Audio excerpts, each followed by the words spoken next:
Welcome, everybody, to the It's Never Too Late show. I'm Suzanne Oshima, and I'm a life and love transformational coach at Your Next Amazing Story.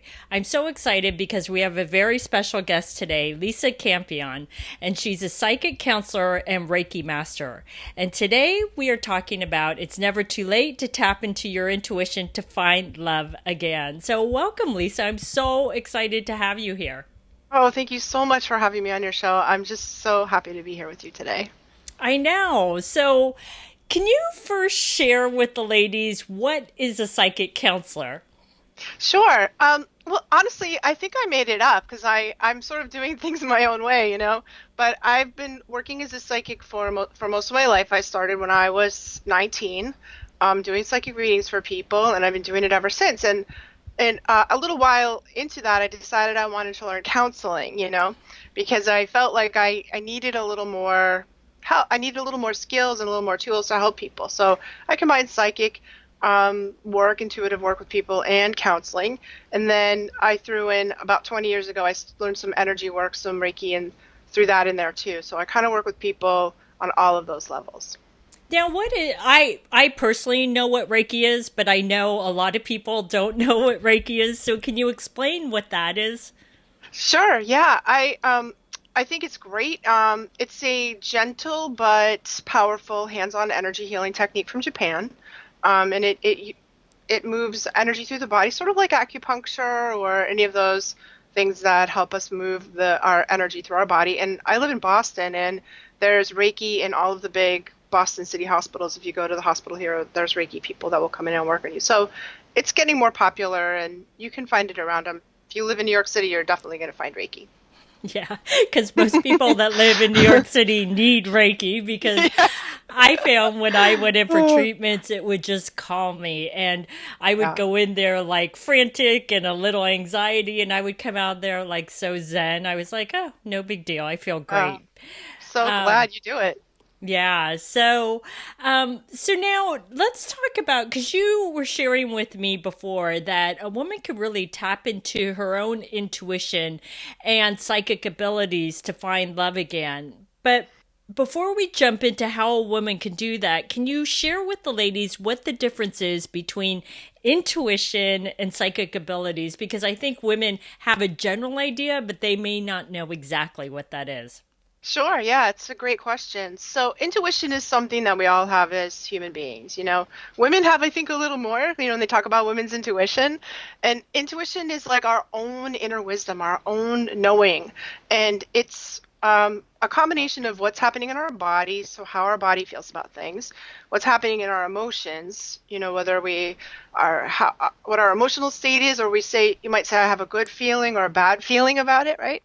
And then there's sort of the gut, like what happens in your belly, which is the I don't know why I know, I just know. And that's more of a gut knowing. And those three things together equal your intuition. And they often come together and they often agree with each other. And when they do, that's something we really need to learn how to listen to. Like many people get intuitive hits, but they don't listen. Or your intuition is telling you something and your mind is telling you something else. And you know, I'm sure you know what happens when you don't pay attention to your intuition. Like it's maybe not, we learn things the hard way sometimes when we don't follow our intuition. Psychic, does that make sense? Does that explain a little to you what it is? Yeah, it does. It Yeah. does. So would you say that almost nothing's 100%, but would you say like 99 point whatever percent of the time our intuition, if we feel those three things, that it's pretty spot on?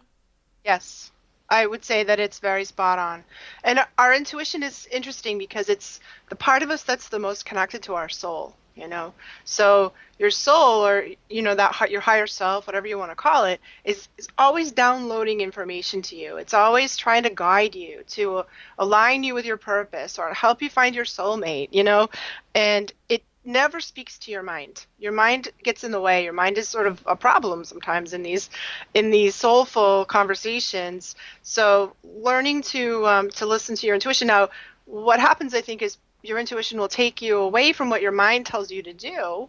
That's not always convenient, or it's not always, you know, socially acceptable. It's, you know, can put you outside the box a little bit, but I think in the long run, it's always right. Pretty much, yeah. So, would you say that when it comes to intuition, that sometimes women think too much and they allow that to override what's really going on in their gut and their heart of what they Yeah. feel is right?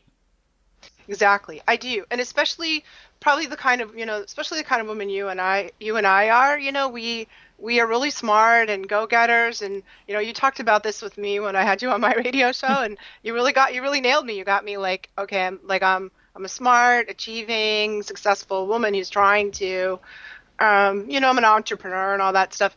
The Our type of woman really can sometimes lose too much of their intuition. So the intuition is the feminine side, the feminine part of us, and the mind represents the masculine part. And I do think we need balance. We can't like throw over logic and reason for living a completely intuitive life. I think somewhere in the middle, there's a real sweet spot. But I see people give up their intuition and live a little bit too much. The mind is sometimes filled with other people's scripts. What your parents told you to do, or what your programming from your childhood is really like, or what happened when you got burned the last time in a relationship. Like our mind gets a little locked on that, and our intuition may be pulling us in a different direction. Ah, got it. Okay, so what is psychic abilities now? Psychic ability is different. It's a little different. So everyone has intuition, and everyone has some psychic. I think of psychic ability like athletic ability. Everyone's got some. Some have more than others. And psychic is the ability to receive information from outside our own system. From maybe your grandmother who passed away, or the saints and the angels that you pray to. So it's really, if you've heard the term spirit guides, that's what psychic is, the ability to help us connect to information from outside of ourselves. So like a really good example of that is, let's say you wake up in the middle of the night and you've had a dream.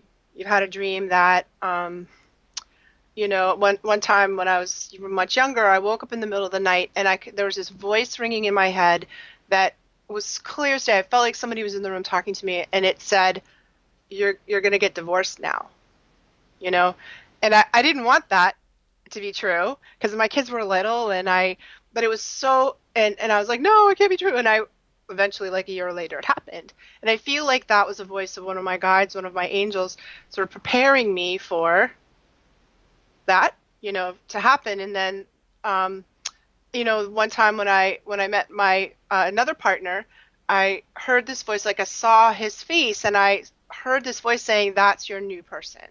Like it wasn't me. Do you know what I mean? It was coming from Right. outside myself. It was like a voice I heard in my head that was outside myself. That's really what psychic is like. So psychic comes through dreams, premonitions, um, you know, interventions. Like sometimes our guides or our psychic ability will come through signs and omens. So people sometimes will see like numbers. The people who see threes or 111s, or will see like just sort of coincidences and synchronicities that happen often. Those are psychic experiences rather than the intuition.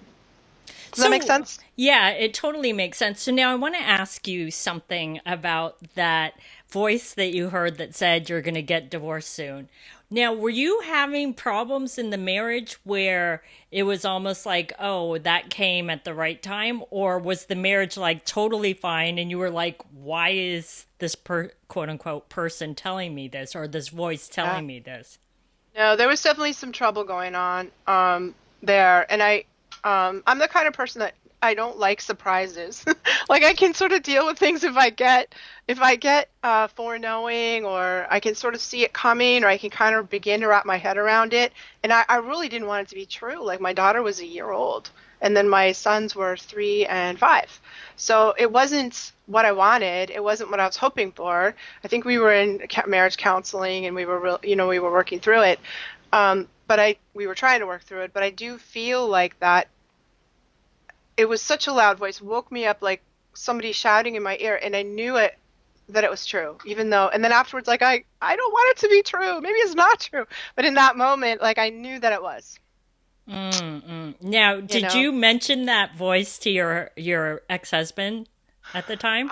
I don't think I did. I don't think I did. I think I kept that one to myself. And often the real big psychic So the problem with real psychic hits and why people are a little nervous or scared about this is that they sometimes they're like about little things, like don't forget your umbrella, or you know take the highway today because there's a problem on this other road you normally go. Like sometimes it's little things, but a lot of times the real guidance is really about changing our life. It's really deep, and it's also guidance from our soul, or from that part of us that is moving us out of our comfort zone. And nobody really likes to be moved out of their comfort zone. We like a nice comfy like place, even if it's a hard place. Like what we know is comfortable. And so the real psychic hits are usually about pushing us out of that. And we have resistance. Me too. Like sometimes I really resist that.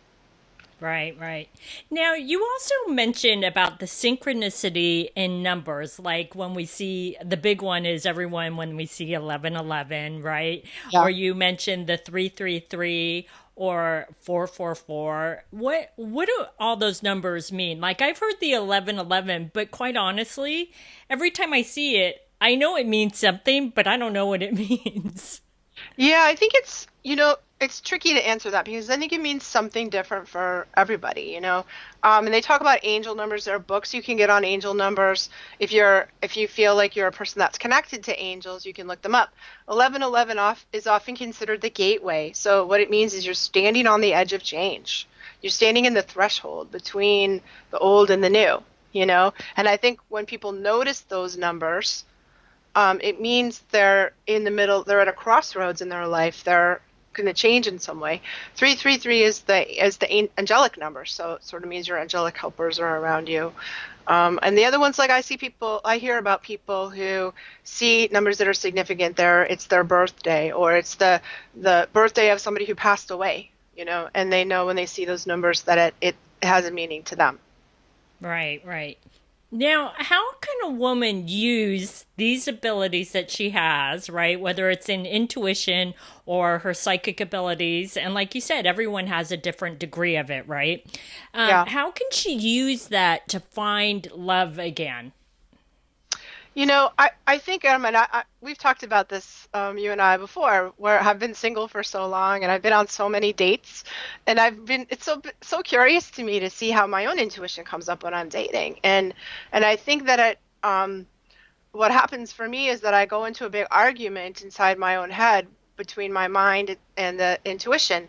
And my head will tell me, this is a nice guy. You never date nice guys. You should date the nice guy. You should try it on for size. Like I'm having that conversation.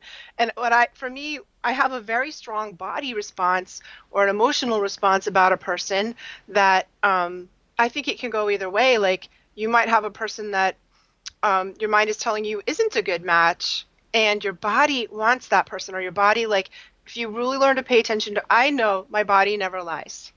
My body always tells me what's true for me, what's real for me, and is a huge way of my intuition talking to me. And I notice when I'm dating, like, do I really want to touch that person? Do I want to hold their hand? Am I recoiling from that?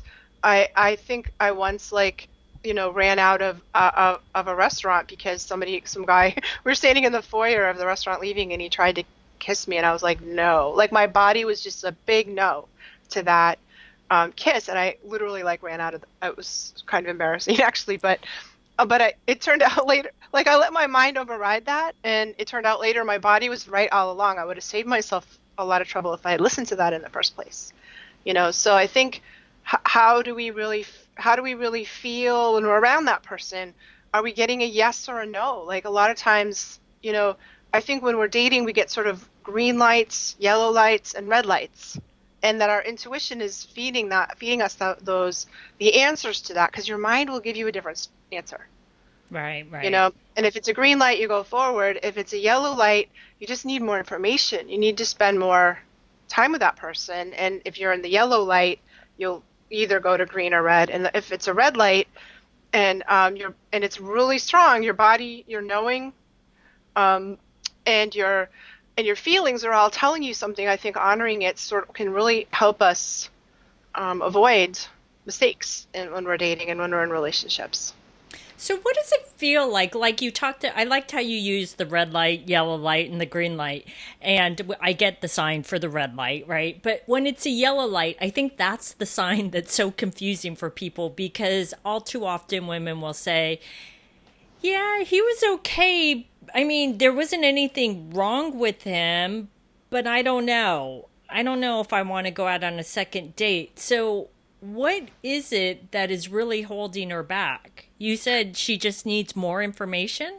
Yeah, and I think if you're saying I don't know, that's the truth. You don't have enough information to make a decision, and you could probably say better than I could, what's better in that situation. In my experience going forward, going, okay, I'll keep an open mind. I'll go on another date.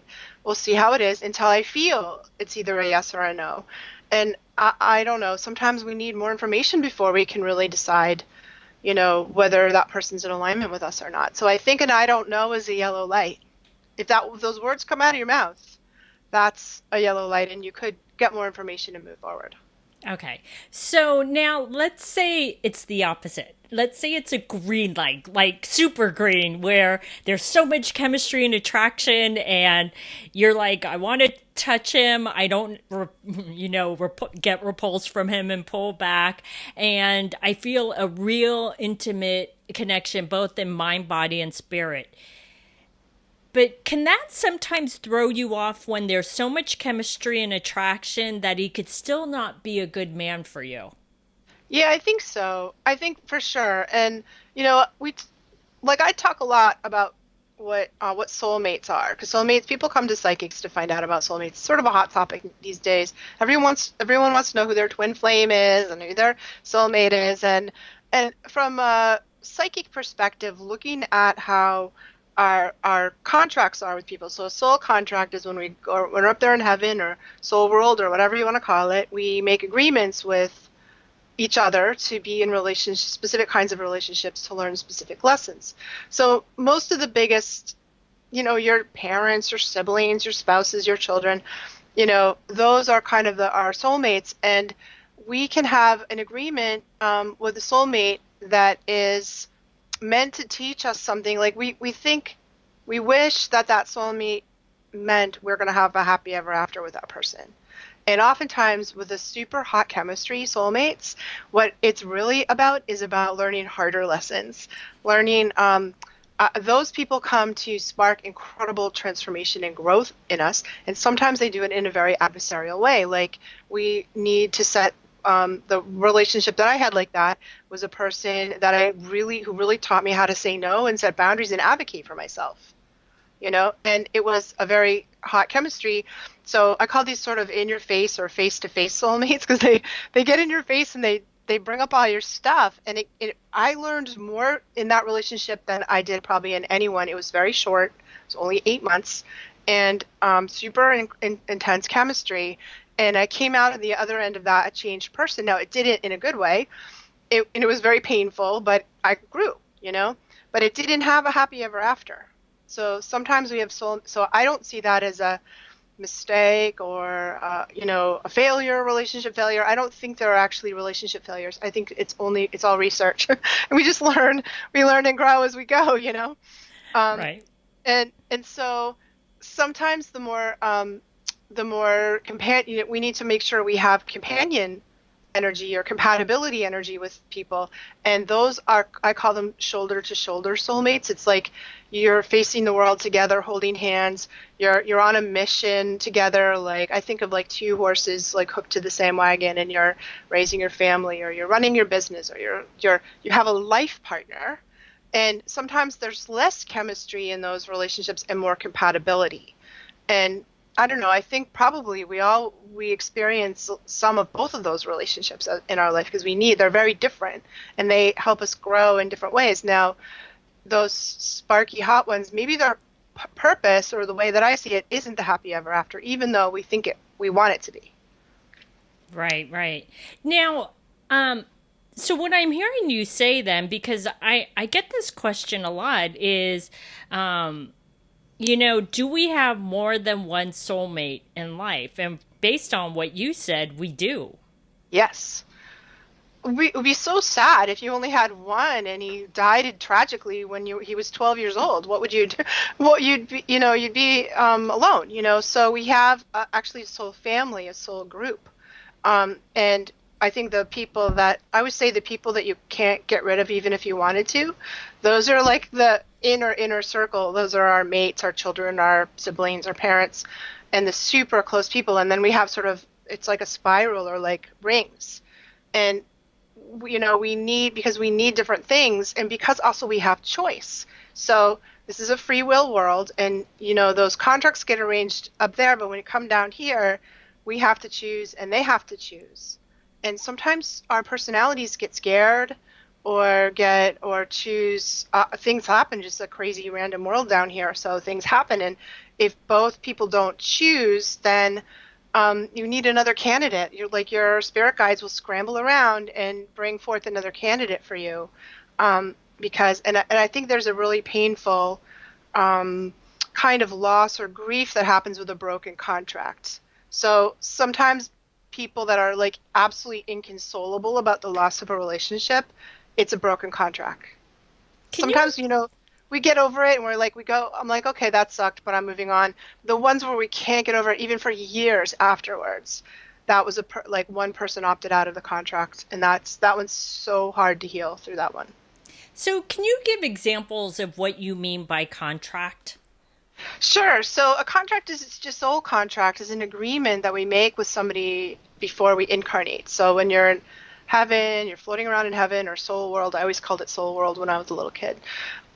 You're coming down onto this planet to have certain experiences, maybe to understand love, or to learn how to set boundaries, or to heal through specific wounds, like maybe to heal through an abandonment wound that you've been working through some of your past lives. Now, I believe in past lives because I see it all the time, and this is just my theory. I only believe this because I experience it over and over again as a psychic for my whole life. So take it with a grain of salt and see if it feels true for you.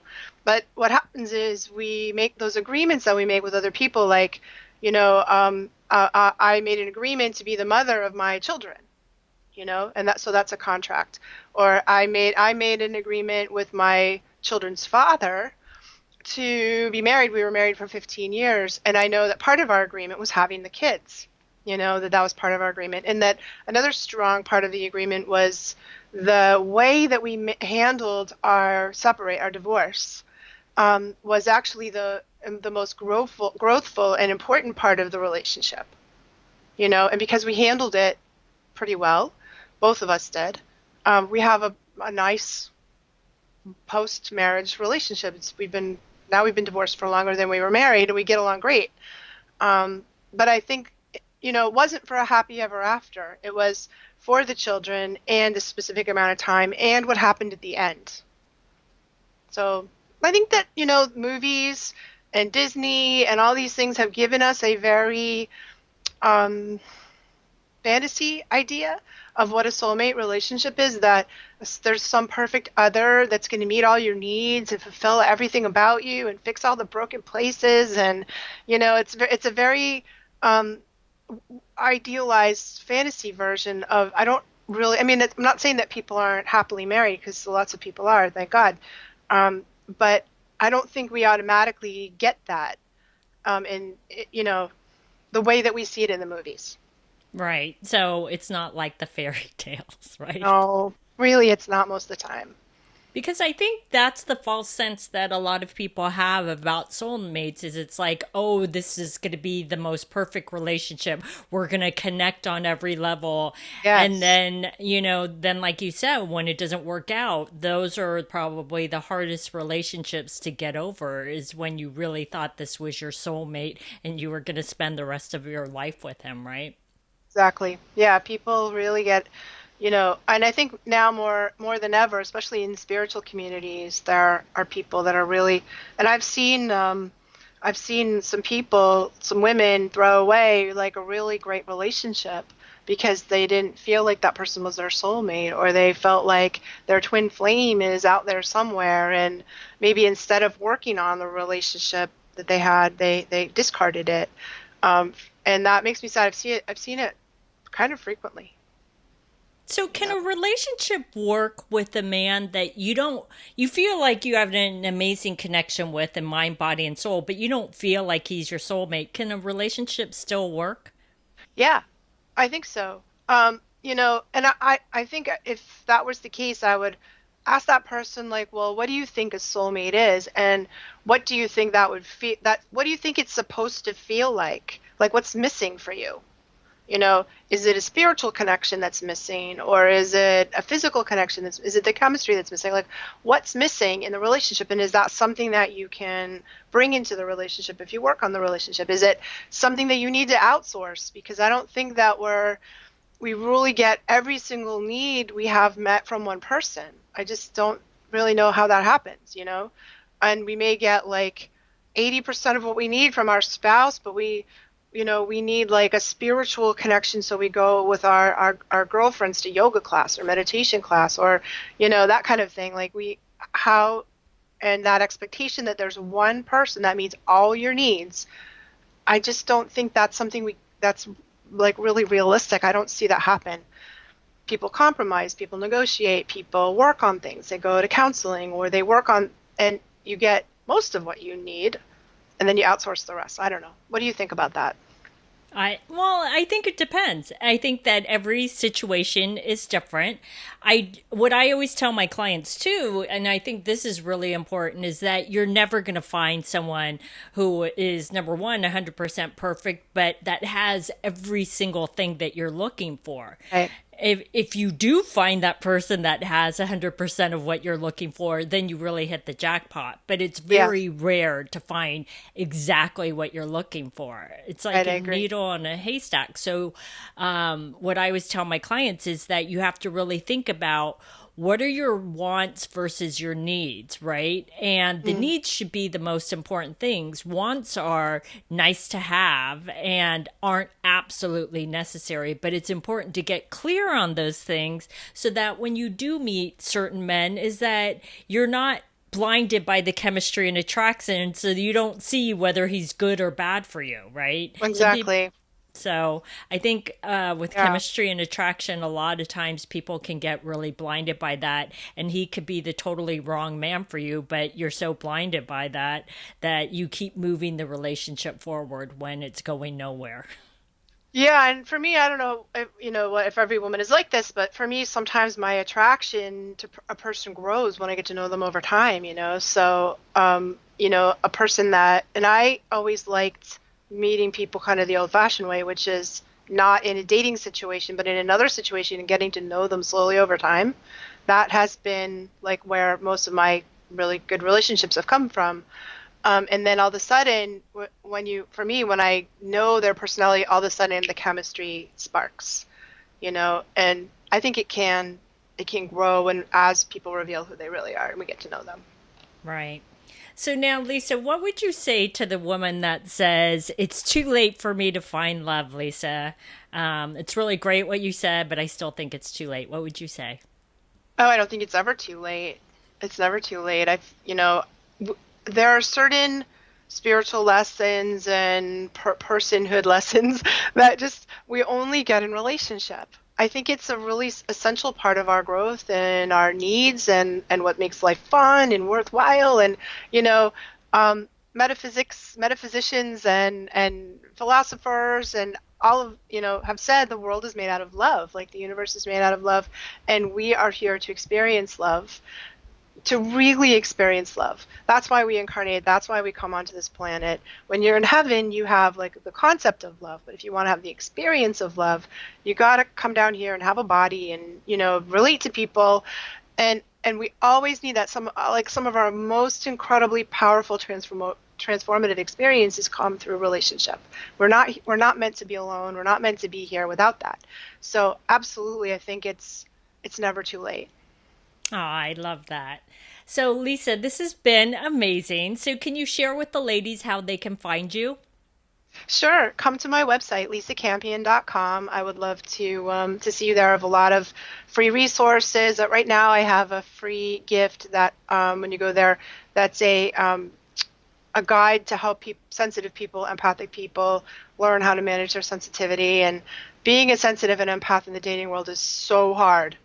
It's like, I don't know how empaths ever manage to date because it's it's super painful.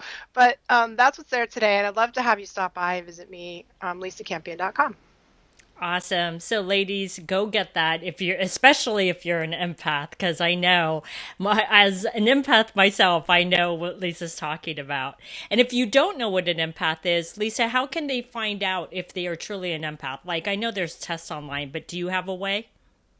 Yeah, and actually on that little mini course I have on my website, there's a way. But, if you really are so sensitive that you're really experiencing other people's feelings like they're your feelings, like if you feel like you're an emotional sponge, just sponging up everything that's around you, that's a really good sign that you're an empath.